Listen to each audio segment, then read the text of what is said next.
Hi there. Welcome to the SoberCircle channel. Enjoy this speaker tape. Hope everybody's relaxed. We're about to not get relaxed. Yeah, I'll give you a little idea of what the format tonight. We got Chris R. to speak for the next hour or so, and then Mark and Dave are going to come back and join him, and a bunch of you filled out some questions that you gathered over the last day and a half that we had. And I'm sure I saw people squirming in their seats a little bit, including myself. And it stirred up some questions, and they're going to try and answer some of them. And let's see, why did we get Chris here? I guess real quick, the first time Dave handed me a tape of Chris's, and I was listening to it in the car, and I was ready to just about drive over to the airport and get on a plane to Texas because I thought, this guy needs help. He is angry. And then I put the tape on at home and I listened to what he said, and I identified a lot, and I felt exactly. He wasn't angry. He was full of passion for this program, just like myself. And I couldn't deny a thing that he said. And he actually got me passionate again, more passionate for what this program has done for me. So we asked him to come down here and share his passion with us about what we've been talking about this weekend. So, Chris R.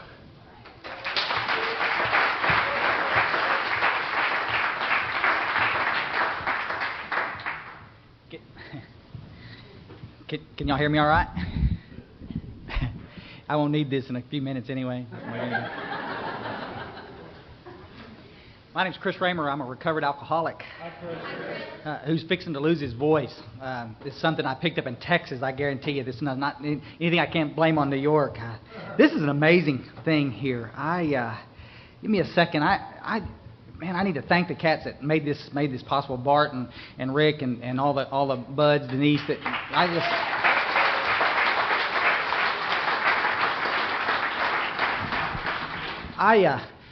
I travel a lot. I get to speak. I'm honored to get to do anything in Alcoholics Anonymous. I also speak some in our sister fellowships of Cocaine Anonymous, and I travel a lot and get to come to lots of conferences, and of course it's the obligatory thing to do. Oh well, this is such a nice place, and you've been tortured all day long, But the truth is, this was so well organized, and great service from top to bottom, and I'm honored to be here. I'm a little I'm blown away by New York. It's like every time I travel someplace, I says, well, Chris, try not to act like a tourist, But how can we flew in over to LaGuardia last night and flew right over the city, and it's like, Jeannie was my wife's here with me, and she's got the aisle seat, right? And so it was like a minute. It was like,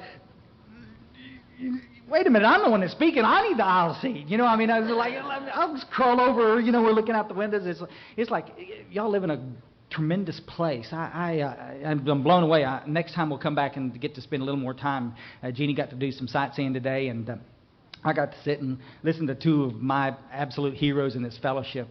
Mark Houston is my sponsor, and he will keep me honest tonight, I guarantee you. And Dave, I met I don't know, a couple of years ago. I got a call out of the clear blue sky, and he says, "This Chris Raymer," and he was in San Antonio, which is an hour drive from where I live, and I live in a little town called Ingram, Texas, and it is a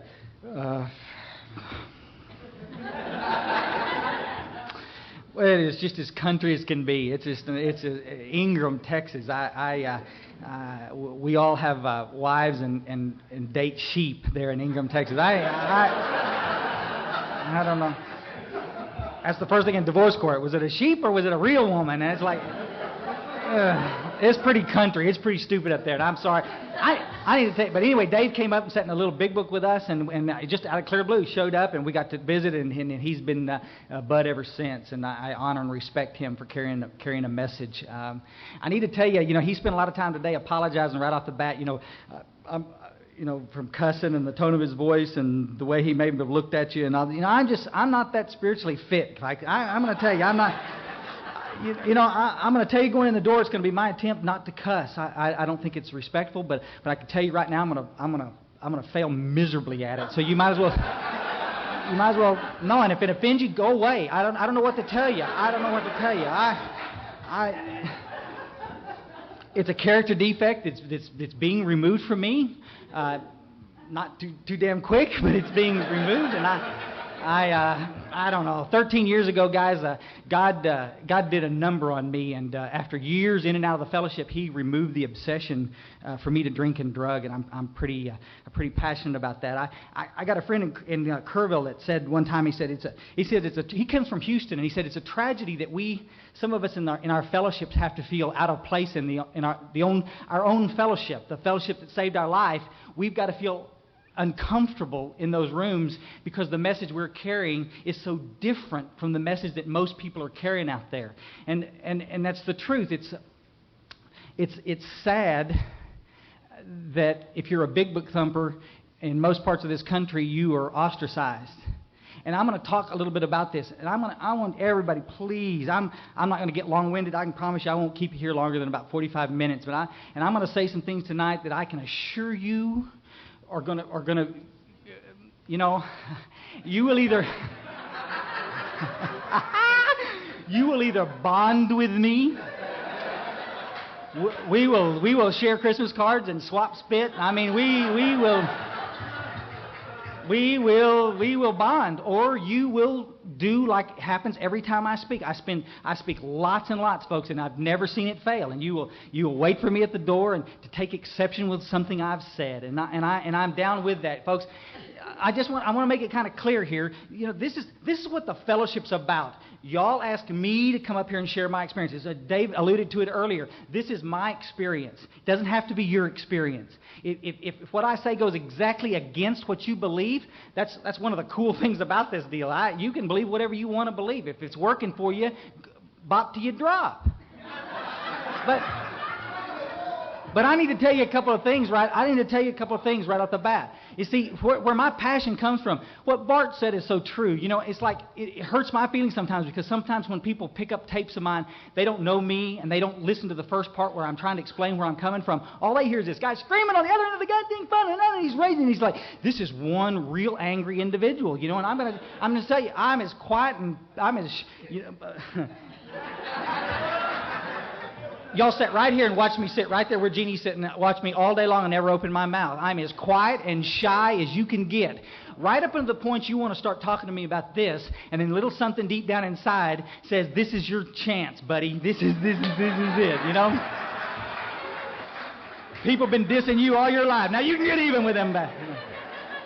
You get a chance to say, I nearly died getting to these rooms. My first attempt at Alcoholics Anonymous was about 1980, and I'm going to talk a little bit about that. But I'm in and out of the fellowship for years, and Jesus, it's just, you know, I walk into the rooms, and you tell me I'm going to always be recovering, and that I'm going to have to admit that I'm powerless, and then you start talking about every goddamn problem in the world, and I'm just, you know, and pretty soon you chase me out of the room. And you know, and then I come back in because I got arrested again, or she's fixing to leave again, you know. And I made a new commitment. I'm going to come in. I'm going to pick up another one of those stupid desire chips, and then I'm going to sit there and listen for another week while you tell your war stories over. And oh yeah, you listen. We can all do it. You know, you can tell you're preaching to the choir in this room. And I mean, it's like. And this is where I'm coming from, folks. At the end of that 8-year stint in and out of the fellowship, I tried to commit suicide in 1987 and ended up back in a room full of people that were carrying big books and understood that you could recover from this stuff, and that the book meant what it said, and that if you had an opinion that was contrary to what the book said, you might want to keep it to yourself.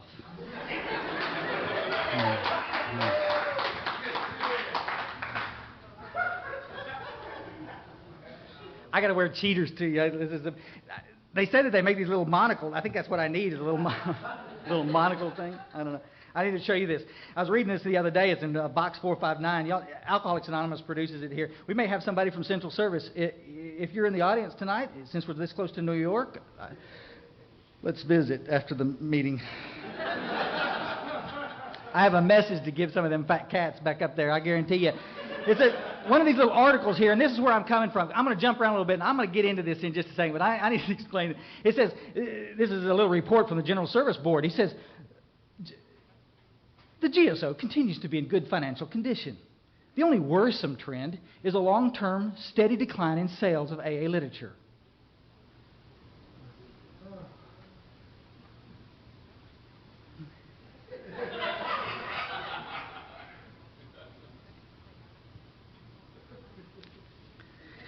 I'm going to be speaking in tongues before this thing's 15 minutes into this thing. Listen, folks, if our only worry as a fellowship is that literature sales are a bit down, shame on us. We've got a fellowship that 66 years ago had a success rate of better than 75%. In the Midwest, you can go to any archive around, folks, around Cleveland, Akron. They had success rates of nearly 100% in lots of areas. In the early days, the first few years of Alcoholics Anonymous, everybody that came through the door got sober. And right now in the United States, if you can find any place that's got a better than a 20% success rate, it's a miracle. You think we got... I mean, come on, folks, we got to get straight here. Why am I so fat? People want to take shots at me all the time. Oh, Chris Kramer, you shouldn't be ripping AA, this. It's like I'm not, but this is my fellowship. And the fellowship as a whole needs to wake up and start looking and seeing what we're doing here. We are not getting well in AA. But you see, where the controversy comes is because you got well in AA, you slipped under the door, you got through the crack, and you think everybody else should be able to do it. But the truth is, all you got to do is look at the success rates and stop making excuses, walk into a meeting and just ask yourself, it's like, is the message that we're hearing today in AA the same message that they heard 66 years ago? And you ask any of the old, they'll tell you without a question, no, absolutely not. Absolutely not. Yeah, God. I do clerical work for a treatment center in Texas, and I am not a counselor or a therapist. I love counselors and I love therapy, and don't ever misquote me, because I'll hunt you down and shoot you. Don't. I have taken more ribbons from that stuff. Well, you hate therapy. I'm a product of good therapy, folks. I'm seeing one today about some other stuff, folks. AA is not a catch-all for every problem in the world, and shame on us for trying to make it a catch-all for every problem in the world. Y'all understand that? And see, but this is what's happened to Alcoholics Anonymous. And so I go into this treatment center, and when all of these cats are coming through, we got about 1,000 people through there a year, and I'm asking these cats, it's a high-dollar facility, and I'm asking them, I says, buddy, did you ever go to AA? Oh, yeah, we went to AA. It didn't work. Oh, I see. Huh, damn. It worked for me. So let's get on down there. Why did... Oh, no, it didn't. And here's what they tell me, guys. And you can ask Mark, you can ask anybody that's around the business, you can ask these cats, what excuses are they using to not stay in AA? War stories and people pissing and moaning about their problems. And so I come up and speak from the podium around the country and Canada, wherever I'm speaking, and I talk about this, and I offend people. Because you think it's your God-given right to walk into a meeting and puke all over the table and let somebody else clean it up. You think it's your right to turn my AA meeting into a damn therapy session. It is not.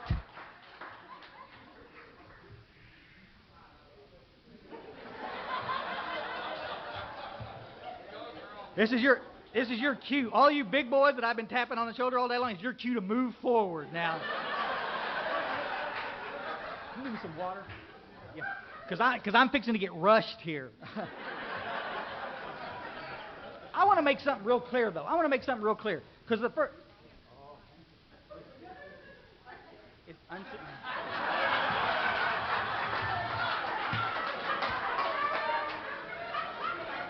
I know, really, Blake. Thanks. Thanks. She said, yeah, I'll fix the little bastard. I know.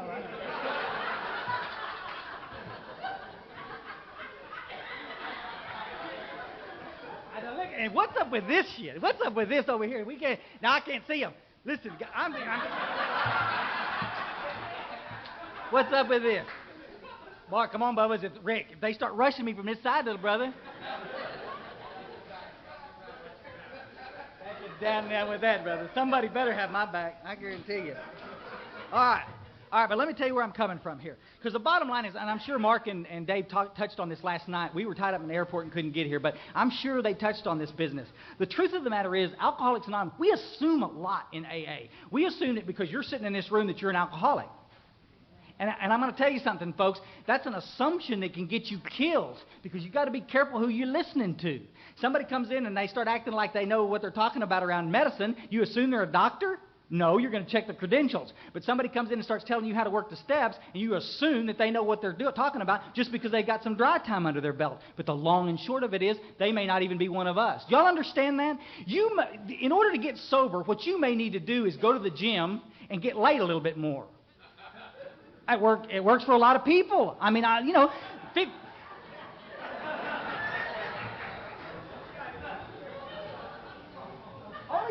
only about 15% of us, in this world, folks, are alcoholic and addict, guys. Only about 15%. That's a big percentage, though. Still, 85% of the people can take this stuff or leave it alone.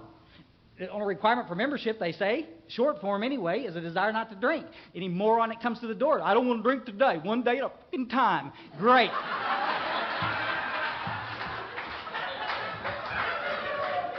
Never even had a problem with alcohol. Never even had a problem with a drinking problem. But he comes in, and women are goddamn good looking, the coffee's great, fellowship's just bar none, but the best in the West. So I'll just stay one day at a time. And kill them by the thousands with their bullshit. And kill them by their thousands for their bullshit. Because let me tell you something. Their life doesn't depend on getting connected spiritually. Here's what the book says. It's going to be the problem section right here, I can see. Come on, girls. For those who are unable to drink moderately, the question, this is on page 34, guys, in a chapter called More About Alcoholism. We're assuming, of course, that the reader desires to stop. Again, which is an assumption Bill Wilson understands. Whether such a person can quit on a non-spiritual basis depends upon the extent to which he has already lost the power to choose whether he will drink or not. Did you get it? Let me do it one more time. You got to get this piece because it's always easy. Whether such a person can quit upon a non-spiritual basis depends upon the extent to which he has already lost the power to choose whether he will drink or not. You got a guy goes out and gets a DWI, comes into the fellowship for a little bit, goes back out, gets another DWI and says, shit, I'm done with the law. I'm going to stay sober. So he walks into the fellowship. The fear of getting another DWI keeps him sober and he stays in the fellowship. And he's welcome. Welcome. But if the cat doesn't have to get connected spiritually to stay sober, that's the cat you got to be careful with what's coming out of his damn mouth. Because if his life doesn't depend on God, and he tells a newcomer that they don't have to depend on God, then what do we got? This is why we're not staying sober in the fellowship. We've got a bunch of people believing that they can come into this fellowship and share any damn message they want. It's an individual program. That's not what this book says. This book says precisely how we recovered. Precisely how we recovered. That means that Bill Wilson got sober doing certain things. If y'all reading his story, what happened, he ended up doing a fifth step with Evie. He's sitting in Towns Hospital detoxing. He's already making his damned amends when he had his barn-burning spiritual experience, approximately 9 days in treatment. Y'all with us? And then he goes out and gets Dr. Bob. And then Dr. Bob has the same kind of spiritual experience. Oh, it's the educational variety. He doesn't see a vision, but the obsession to use is removed from him because he got off his ass and started making his amends. June 10th. That's the birth date of Alcoholics Anonymous. Y'all with us? 2 days later, they go out and get alcoholic number 3, supposedly, and 4 and 5 and 6 and 7, and the rest is history. And let me tell you where my passion comes from. Let me tell you where my emotion comes from. Is because those people followed some simple directions and got their arrogant ego out of the way. I'm sober today, 13 years.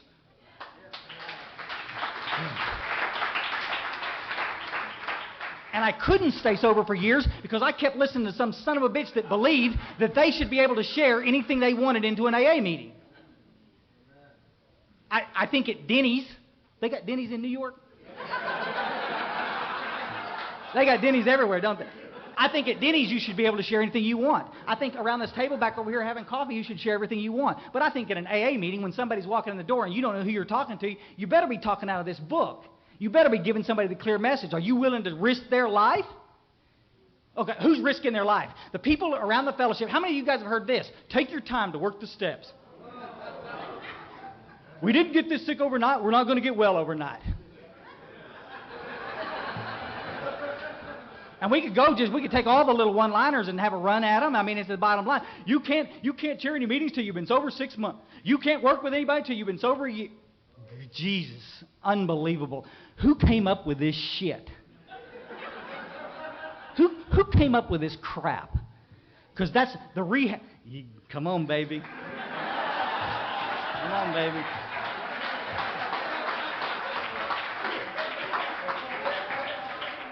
And let the record show that Chris Raymer was not the one that said that.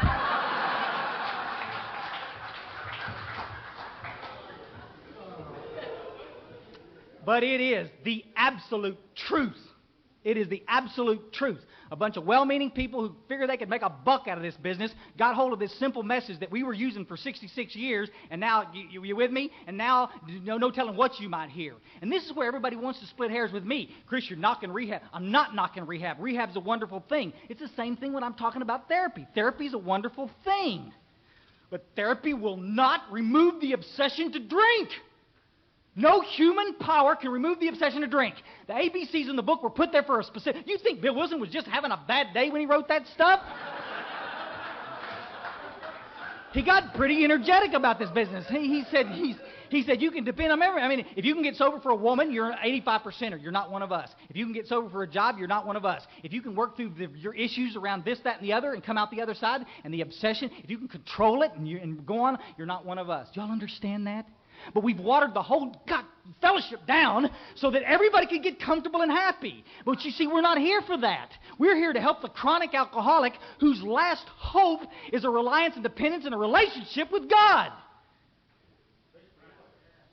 Absolutely. And it's not about a belief in God. I know. They say you can make a lot of money in the Baptist church. Hell, what am I doing here with you losers?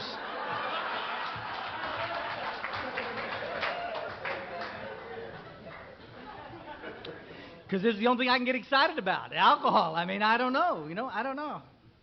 Let me test some of y'all. Some of y'all are big book thumpers, and a lot of y'all got some knowledge about the big book. So don't get me if I'm not exactly clear on every little date and in you. But when Ebby came and talked, I'm starting to speak in tongues already. When Ebby.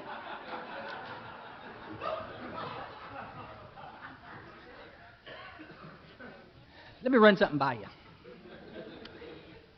If an alcoholic is somebody who has lost the power to choose and control his alcohol that the book talks about, y'all with me? On page 21 it says, and it talks for the next 20 pages about the mental obsession. If you can put alcohol in your body and guarantee me how much you're going to drink every time, you with me? You're not one of us. But if there's times that it gets away from you and you drink a bit more, we used to laugh about it. I just drank quicker than most.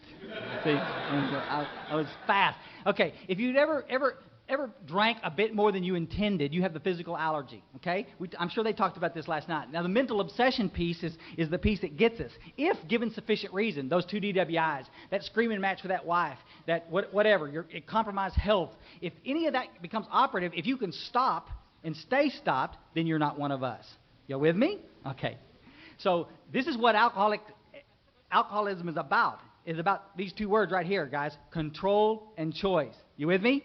So when we go into that meeting next week, and y'all take me back over to New York someplace, and we go into a nice little meeting, and some little lady's crying her eyes out because the friggin' babysitter didn't show up on time, and she was running late, and she was just having a terrible day, and got a run in her hose, and the guy's back over there, and he can't find a job, and he just knows.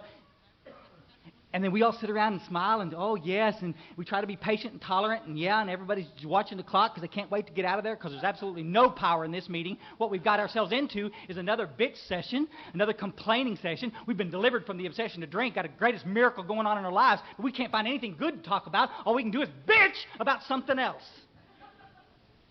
Y'all understand? Y'all with me? And we sit there and tolerate it.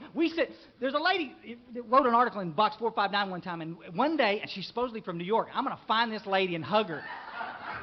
I don't know. That's what it is. She had 15 years of sobriety. I've talked about it on every tape I've ever done. She had about 15 years of sobriety when she wrote the article. And she said in this deal, she says, at what point does live and let live become apathy? At what point does live and let live become apathy? At what point am I going to sit there and listen to you piss and moan again and again and again in a meeting and turn my back in the guise of patience and tolerance?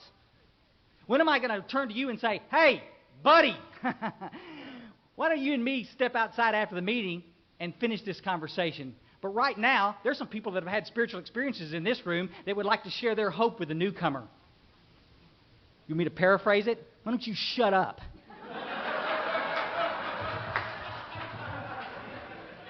And you see, I say this from the podium. I'm not expecting you to go into your meeting and if somebody gets off the top, hey, shut up! You know what I mean?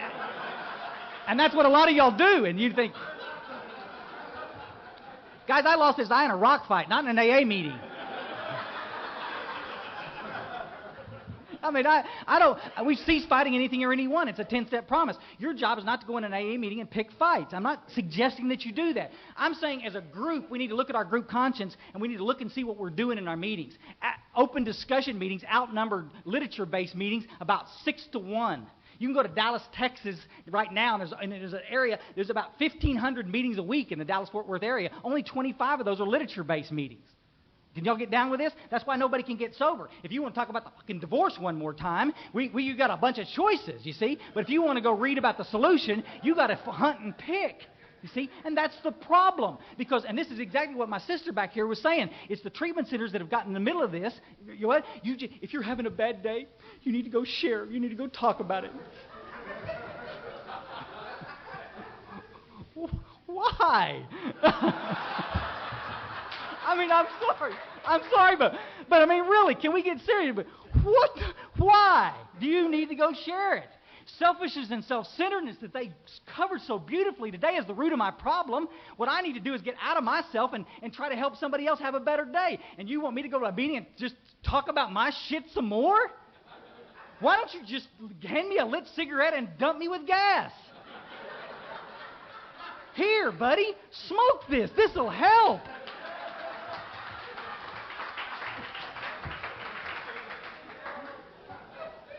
Isn't it the truth?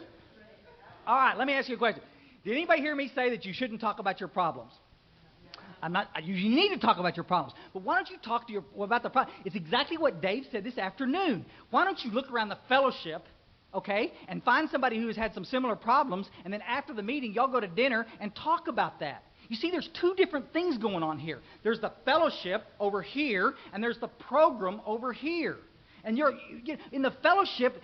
Jesus, look at the knowledge and the experience that I could glean from this room about anything I ever wanted to know. I mean, truly. I mean, some of it, some pretty sick shit, I'm sure, but you know, I'm sure you crack addicts slipped in these rooms too, didn't you? Yeah. I had you pegged right off the bat. I know, really. No, come on, guys. Of course we can do that. But in a meeting, we have one message. Our fifth tradition says we have one primary purpose, and that's to help the alcoholic get sober, folks. And if you're talking about the divorce, then you're missing the point, because if she's drinking over the divorce, she ain't one of us.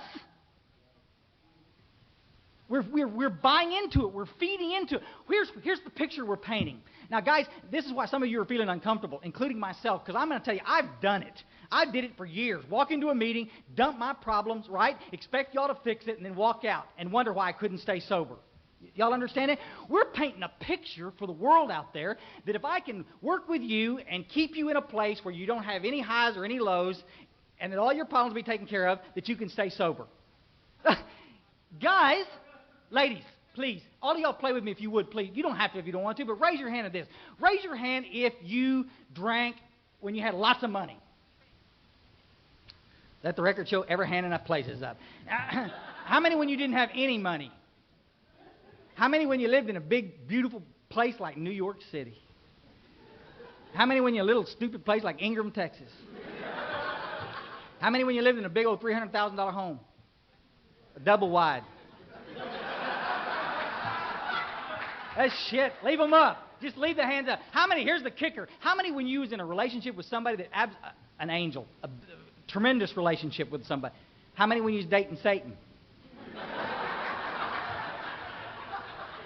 So why is it that we this way?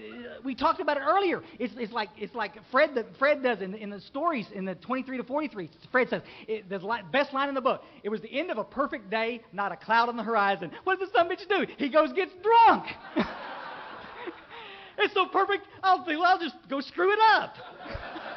And every one of us in here have done it. Why? Because we have lost the ability to choose whether we're going to do it or not. My circumstances are not a prerequisite for whether I'm going to drink or not. So why have we turned our meetings into a damn therapy session where that's all we talk about is our circumstances? Let's talk about the message. Let's talk about the power. Let's talk about God. You with us? I'll move on. I got a few minutes with you because I got to get this out. I'm fixing to choke. Let's chat about these war stories, huh? Let's chat about the reason that we can't keep the young adults in our fellowship. Let's chat about why so many women are leaving this fellowship. Who do you think you are with those war stories? I'll go back to Bill's story. I've been thrown under the bus so many times with this. People come up after I talk, and it's just I just see it on their faces. They're coming up. I know. You don't have to say it. Our stories are all we have, because that's what we're taught. Our stories are all we have.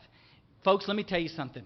I didn't fly all this way up here, 12 hours in an airport yesterday, so I could come up here and share a stupid war story with you. Now, I'm going to tell you something. I ate out of dumpsters in Houston, Texas, and I've done some stuff on the street that I wouldn't talk to about in mixed company. I've done some crazy, stupid things. You with me? But I'm not up here to talk to you about that. I'm up here to talk to you about my life today in sobriety and how absolutely as cool it is to wake up and have that obsession gone. And if we have more people pulling people with the vision of that stuff, instead of trying to scare some moron into these rooms, we would have success rates where we had them before.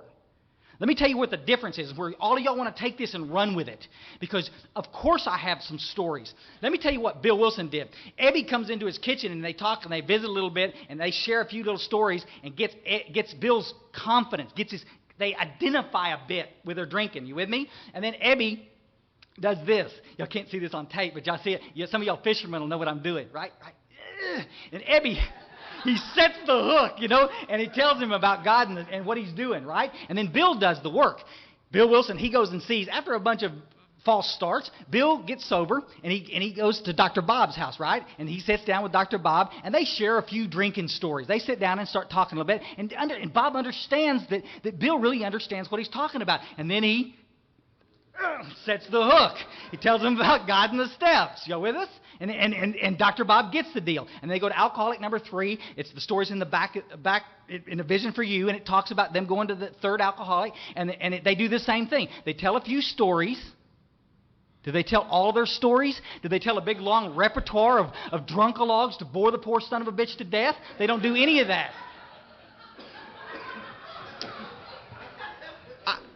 I'm going to go into an AA meeting, and Randy's going to be in there.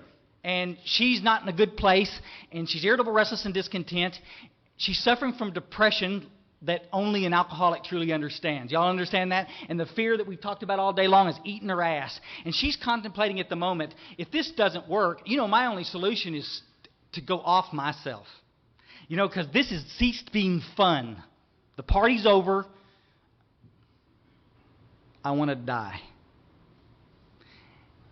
Now then, I have some nasty stories I could tell her about the dumpster, but she looks like a businesswoman to me. I could share some of my business stories with her and how I showed up at work loaded. You with me? She could identify with that. I could talk to some of my... You see, folks, I was not always eating out of dumpsters. Sometimes I was living in a penthouse in Houston, Texas. You see, and I have to look and see, where is my story best going to help her? That's called 12-step. Speaking from the podium, telling your story is called telling your story. Let's don't get this shit confused, folks, because all of us are doing it. We're walking into a meeting, and the first thing I'm doing, hell, honey, you don't want to end up like me, do you?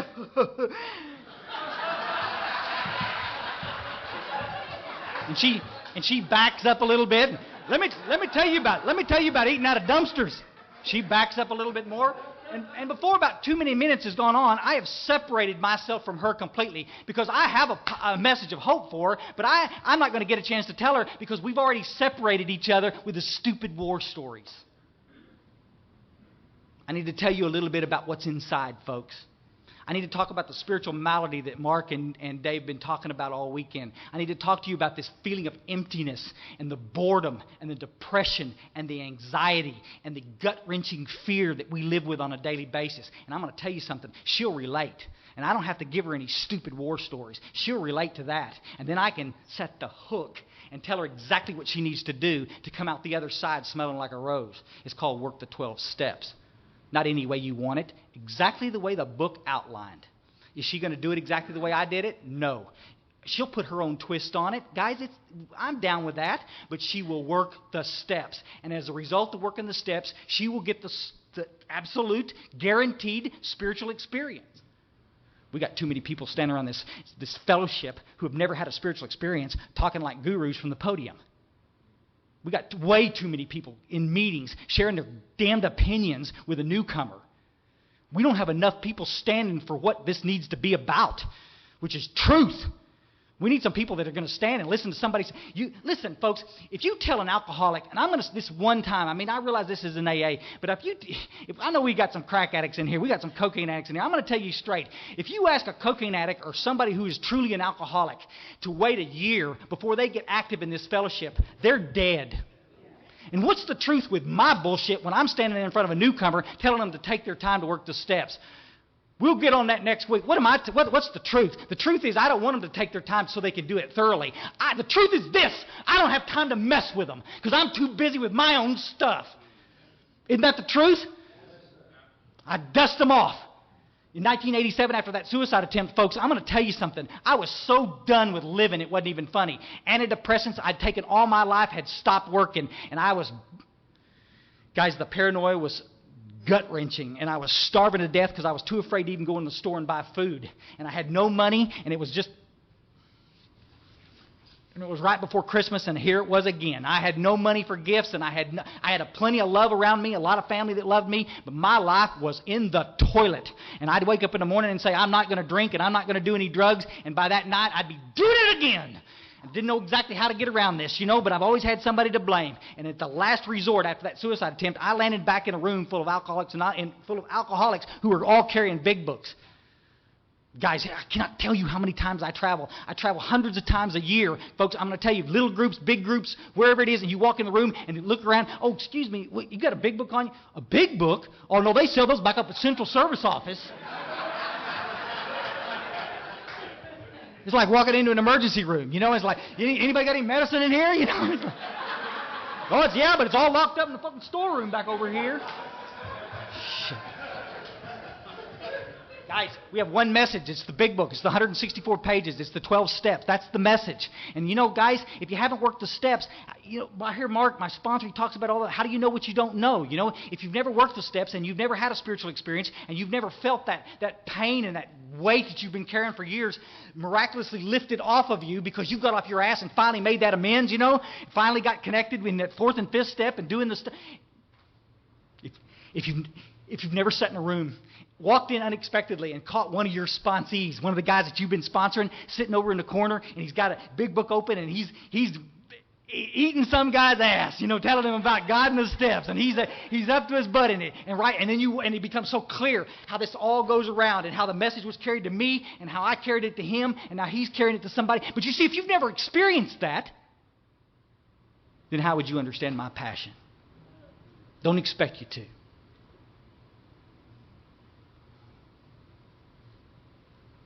Our fellowship's in the toilet. It is. And why? Because we've walked on eggshells. We're so afraid of hurting somebody's sensitive little feelings. I've said this on every tape I've ever done, folks. A nice lady like Randy comes in here and she needs help.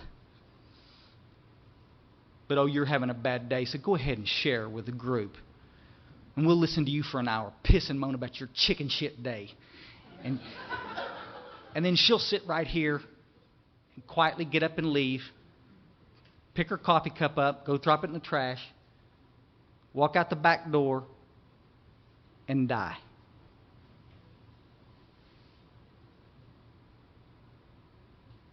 Who are we here for? Are we here for the alcoholic that's going to die? Or are we here with somebody who's too friggin' cheap to go get a good therapist?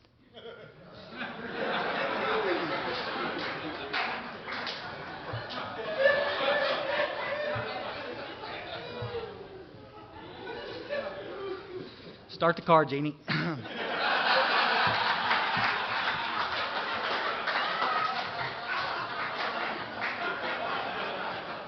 You can always tell when the temperature of the room changes. I'm already in this far, and I love every one of you guys. I'm going to read something here and get out of here. I need to tell you real quick before I do. I honor and respect every one of you.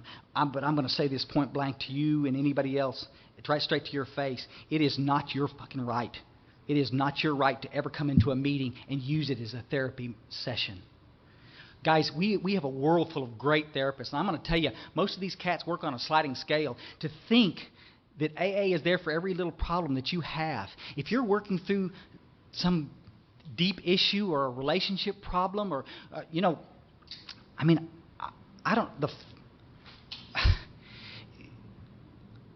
go find the help that you need.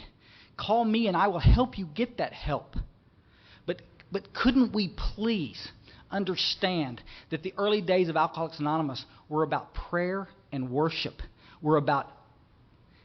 Somebody came up after a meeting, after one of the first talks I ever did, and they said, "Priest, what do you think AA should be? A damn pep rally?" Yes.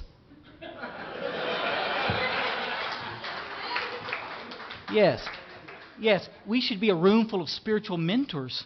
Everybody should be in here with one eye glued on me and the other on the door for the newcomer walking in the door. My very life depends on working with that newcomer. It is not here so you can work through your chicken shit little problem. I'm going to tell you guys, if I knew the answer, we'd help you. But I'm going to tell you, I don't know the answer what you need to do in your relationship. I don't even know what to do with mine. What am I going to do talking to you? But it's the truth. I don't know what you need to do with your job. You need to move to Texas?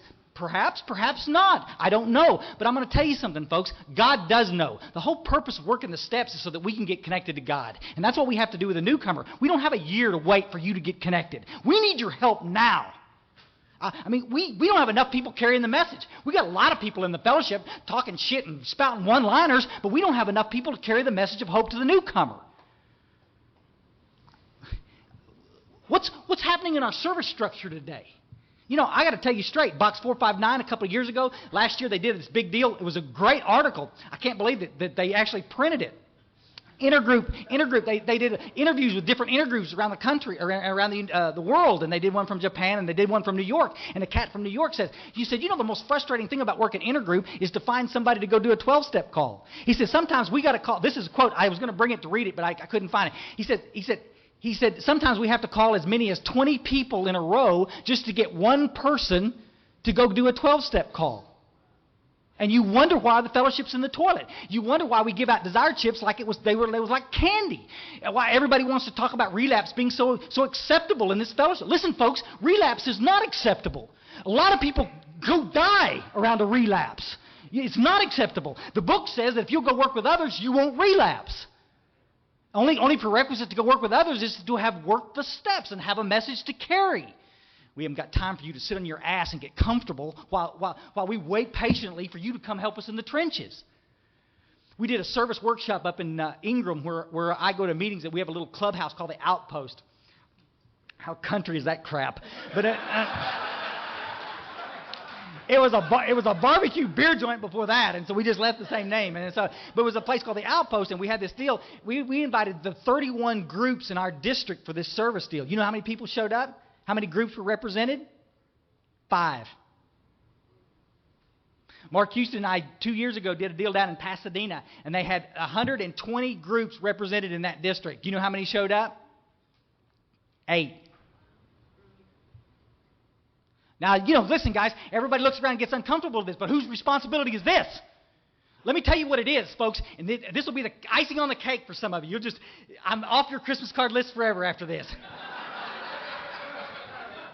Let me tell you what it is. It's just exactly what I've heard my sponsor say 1,000 times. It's called piss-poor sponsorship. Every problem that we have out there I look the other way.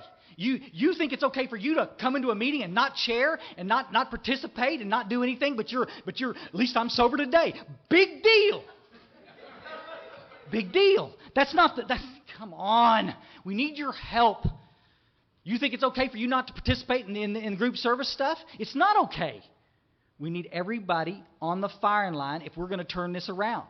I'm going to tell you something, folks. Everybody wants to spend, including me, spends a lot of time in AA and NA and all the fellowships bad-mouthing treatment centers. It's my prayer that we put all the treatment centers out of business. Because I'm going to tell you this right off the bat, folks. If AA was doing what they were supposed to do, most of the treatment centers would be out of business anyway. All we would have is a bunch of detox facilities. But you see, they can't get it in AA anymore because we're too busy talking about your chicken shit problems. We got the message, but nobody wants to talk about it. And if that offends you, I don't know what else. I don't know what to say. Look at the statistics yourself and see what it's about. I'll say this and get.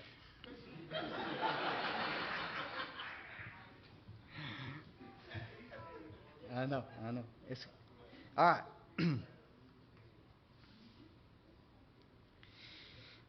Guys, on a chapter called We Agnostics, this is a chapter I skipped for a long time because I wasn't an agnostic. I believed in God. Right up at the time I got Mark as a sponsor, he made it pretty clear that I was the biggest agnostic in the group.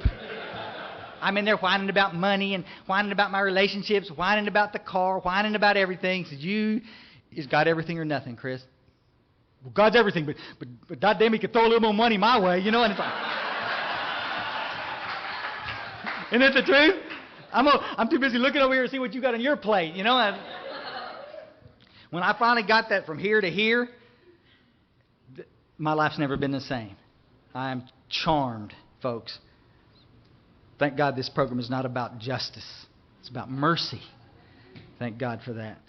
Page 45, it says, lack of power, that's our dilemma. We had to find a power greater than ourselves, obviously, but where and how are we going to find this power? This is the crux of the problem here, folks. I need some power. Well, that's exactly what this book's about. Its main object is to enable you to find a power greater than yourself that's going to solve your problems. You with me? Okay. And I go into meetings, and all I hear is people talking about powerlessness. If the main purpose of this program is to give the newcomer power, to give the alcoholic some power to overcome alcoholism and drug addiction and the spiritual malady and the selfish and self-centeredness that's eating us alive, to get past the depression and the fear, and to go out there and have a cool life, why is it that we just want to continue to talk about powerlessness? You know, and I think it's doing a lot of people a great big chunk of disservice by doing that. You know, I think it's one thing for a bunch of us smug sons of bitches who've got a little money in our pocket to sit in a meeting and say, yeah, we're powerless, all right. We're powerless. And then you get somebody that's coming off the street, somebody of color who's been discriminated all their life, some woman who's just been gang raped in a goddamn crack house, and then we're going to come in here with this flippant bullshit about being powerless. I'm just powerless. I'm powerless over people, places, and things. That is so much crap.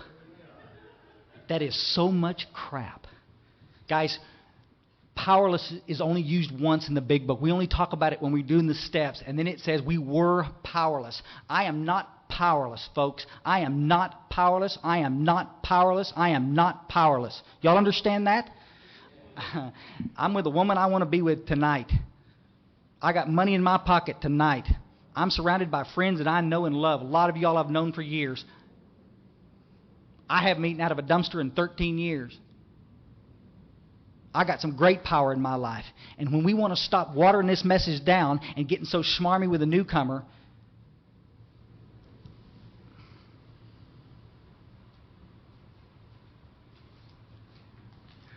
in the back of the book, I usually try to stay out of there, but there's some great stuff back there. But the basic text is on the front.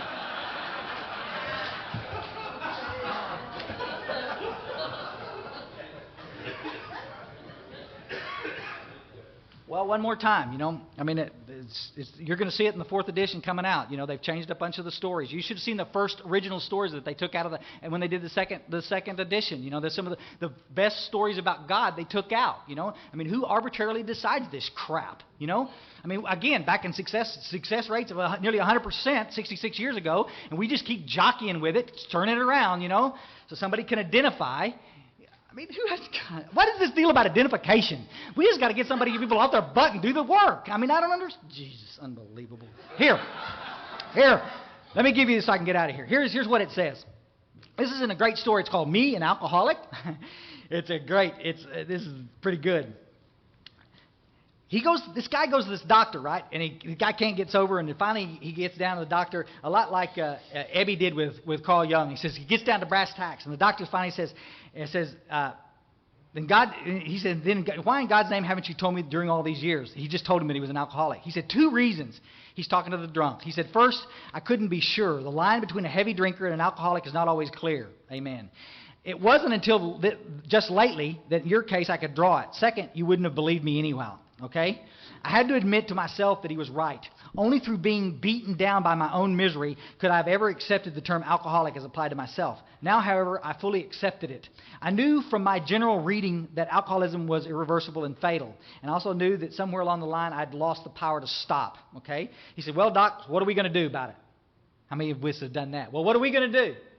Doctor, here, there's nothing I can do.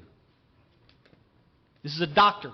This is an honest doctor saying that he can't treat alcoholism. Another pill ain't going to fix it, folks. I've heard of an organization called Alcoholics Anonymous and some success with people like you. They make no guarantees and are not always successful. But if you want, you're free to give them a shot. It might work.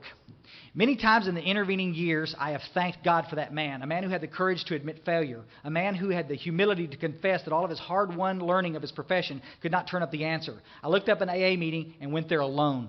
Now, this is what I did. Let me tell you how this went. I tried to commit suicide on November 13th, 87. Aborted that attempt. It was the 12th. On the 13th, I went to a doctor that morning and had this same conversation with the doctor. I'd never read this. Had the same conversation with the doctor. Doctor said, Chris, you need to go to Alcoholics Anonymous. He gave me some Librium to get me through the detox, to help me with detox. I had no money. I couldn't go to any kind of inpatient facility. And I sat in my first meeting that night, November 13th, cold November night up in North Texas, and detoxed in that meeting. With those people around me with plenty of paper towels to clean up the mess I was making. You with me? And so much love you couldn't believe it. And we didn't talk about war stories, and we didn't piss and moan about problems. We talked about God, and we talked about hope. Here I found an ingredient. It's just what I found that night. Here I found an ingredient that had been lacking in all other efforts to save myself. Here was power. Italicized exclamation point. Power, folks, in the meeting, in a room full of people. Here was power to live to the end of the day, power to have the courage to face the next day, power to have friends, power to help people, power to be sane. Isn't that great? How many of you guys ever been certifiably crazy? Power to be sane, yeah. Power to stay sober. That was 7 years ago and many AA meetings ago, and I haven't had a drink during those 7 years. Moreover, I'm deeply convinced so long as I continue to do this in my bumbling way towards the principles I first encountered, I'm going to stay sober. Here's it says, what's that power? It says, with my AA friends, all I can say, it's a power greater than myself. Be still and know that I'm God. You with me? Next paragraph. This is what I want you to see, folks. Please, in case any of you think that I was making fun of your issues earlier, I want you to hear what I'm saying. My story has a happy ending, but not of the conventional kind. I had a lot more hell to go through. But what a difference there is going through hell without a power greater than myself and with it. As might have been predicted, my teetering tower of worldly success collapsed. My alcoholic associates fired me, took control and ran the enterprise into bankruptcy. My alcoholic wife took up with someone else, divorced me, and took our remaining property. The most terrible blow of my life befell me after I found sobriety through AA. Perhaps the single flicker of decency that had shone through the fog of my drinking was a clumsy affection for my two children, a boy and a girl. One night my son was 16 and was suddenly and tragically killed. The higher power was on deck to see me through.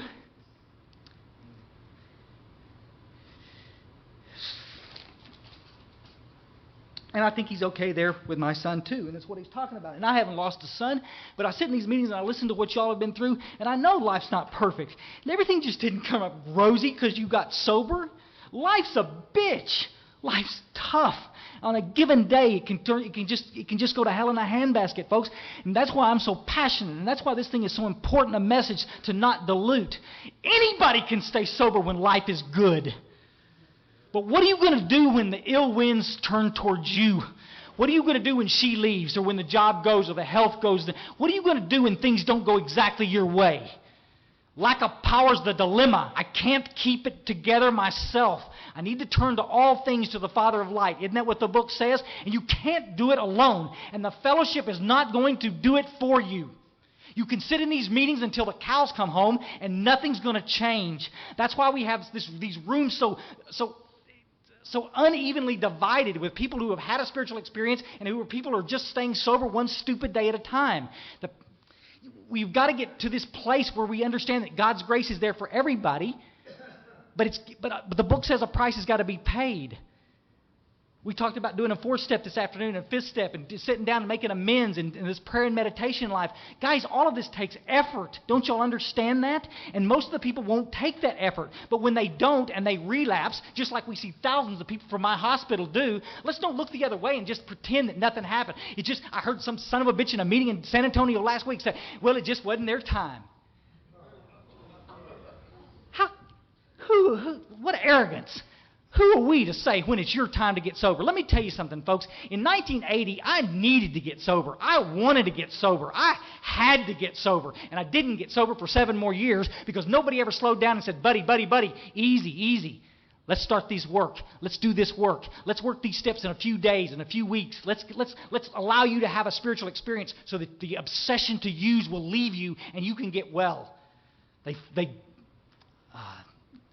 They finally cared enough about me and my relationship with God than they did my sensitive little feelings. Somebody finally stopped walking on eggshells around Chris Raymer. And they said, buddy, do you want this or not? It wasn't placed to me as a suggestion. We're not a social organization offering you membership in the fellowship of love. I got to puke. Folks, let me paint a clearer picture for you. This is what they call the last house on the block. This is the only solution for alcoholism and drug addiction that we know. And shame on us if we who have the answer is not out there kicking butt, taking names. 2 weeks after I walked into that fellowship, folks, I got out of my truck after a Friday night meeting. 2 weeks to the day, I got out of my truck after a 6 o'clock meeting. It was just like this outside. It's just overcast just like this. And I got out of my truck, and I'm going to tell you something, folks. Everything had shifted in my life. All the anger and hate that I'd brought into that meeting 2 weeks ago had gone. All the fear, the depression, you with me? Guys, I'm in a 4th step. I'm in the 4th column of my 4th step where I get to start seeing that I set the ball in motion, that I wasn't a victim. I'd volunteered for every mission. Oh, pick me. I'd volunteered for all of that stuff. Because of my selfish and self-centeredness, I'd found the sickest women in the world to go out with, the most dead-end jobs. I'd put myself in all of these situations to be hurt, right? Steady blaming everybody because I can't catch a break. And I finally, that night, sat on the back of my truck and cried real dog tears. I'm telling you, I couldn't believe what had happened. And you know, as I'm sitting there trying to gain my composure, I realized that the obsession to use had been lifted from me. And I got liquor stores all around me. I got a drug dealer that lives in the same apartment complex. Folks, let me tell you something. I'm surrounded by quote-unquote triggers.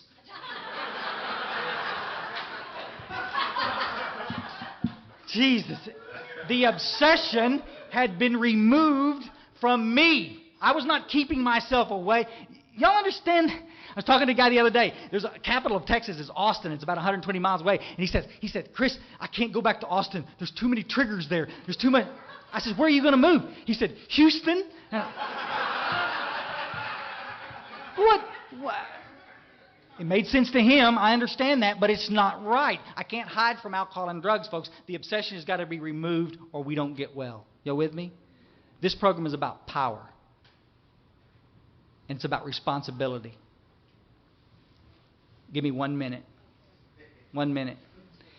Folks, the reason I'm so controversial and the reason I get under... Some of you will be emailing for the rest of our lives as close friends because we're all on the same page. I've talked to a lot of y'all all day long and bless every one of you. Every one of you that have a week's sobriety and that are out there actively trying to carry the message, thank you for staying. I'm going to say this. Any old-timers in here that have multiple of years that are staying in this fellowship, because I'm telling you, the old-timers are leaving by the thousands because they're sick and tired of listening to the shit that has become Alcoholics Anonymous. And I can't blame them for doing that. I wish they wouldn't, but it's their right. And I understand why they do it. Because if they don't get in a place where they can hear some solution, they're going to die too. And they don't want to drink either. It takes courage to change the tide, folks. And that's one of the things that comes with spirituality. Dave talked about it today. Mark talked about it. It's called discipline. And you've got to discipline yourself and stand for something. Why is it that we're so worried about what that person's going to say? Just because that person has 10 years of sobriety? I heard a guy with 30 years of sobriety say that alcoholism wasn't a disease and you could stop whenever you got ready to put the plug in the jug. And wherever he is today, I hope he's healthy and happy. But Jesus, how many newcomers did he kill with that bullshit? But he had 30 years of sobriety, so who's going to listen? Everybody. See, if you can't reconcile it with what's in the book, you might want to forget it, folks. For every woman that's come into this fellowship and stayed, I'm going to tell you, I get weepy around the women. We don't have enough women in the fellowship to do the work. Okay? One of the problems that Dave talked about today, is this deal. A lot of us guys have ended up having to sponsor women, not because we wanted to, but because there was nobody left to do it. You see, AA women have a tendency to come in and get sober, then they get married, and they get home, and little hubby decides he didn't want them to hang out and go to those meetings anymore. So all of a sudden, we've got a new higher power in our life. It's the husband. And I'm going to tell you something, folks. I've said it every time I've talked. Some of you women need to get some courage behind your little back there and say, hey, listen, little buddy,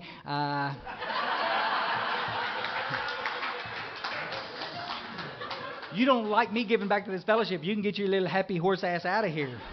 See? Because I serve one God. I serve one God. We all serve the same God. And I'm going to tell you something. We don't have enough help in the trenches to turn this tide. Everybody thinks the treatment centers are going to do it. Everybody thinks medicine's going to do it. We're going to do it. We're the only people that are going to do it. When your meeting goes down the toilet, stop it. Say, excuse me a minute, I'm not chairing this meeting, but it seems to me that we've gotten a little off the subject. Can we perhaps go back on the subject? You will not be popular. But you might save somebody's life. If somebody's monologuing in a meeting and we have a little bell at our meeting in the hill country at the outpost. We have a little bell, very nice little bell, nothing outrageous, But you've got 5 minutes to share your stuff. And in our preamble, it says we're not here as a dumping ground for your problems. If you don't want to talk about anything else that's not in the literature that we're covering tonight, you might want to be quiet. And you can talk for 5 minutes, and then we're going to get a little bell and ding it, and everybody has a good laugh, and then we go on to the next person. But nobody has to sit there and listen to some idiot pontificate in a meeting. Because you see, I may hear what I need to hear tonight from you, but I may not get a chance if the person over here doesn't shut up. See, I got 1 hour a day. We got 2 or 3 meetings a week that maybe we can go to. Folks, we can't live in AA. Don't expect you to. Let's make those meetings as powerful as possible. If you're going out of that meeting in worse shape than you came in, folks, I hear that all the time in AA. I never was in a meeting I didn't get something out of. You're a goddamn liar. I just, I appreciate your spiritual connection, but I walked out of meetings suicidal. I just like, what the shit did we just listen to? You with me? At some point, we got to stop it and say, no, excuse me a minute. We're going to talk about God and the steps. And after the meeting, let's go talk about that cool stuff that you need to talk about, because the fellowship can help you with that problem too. But in the meeting, we're going to try to help somebody not drink today. Is that cool? I love every one of you. Thanks.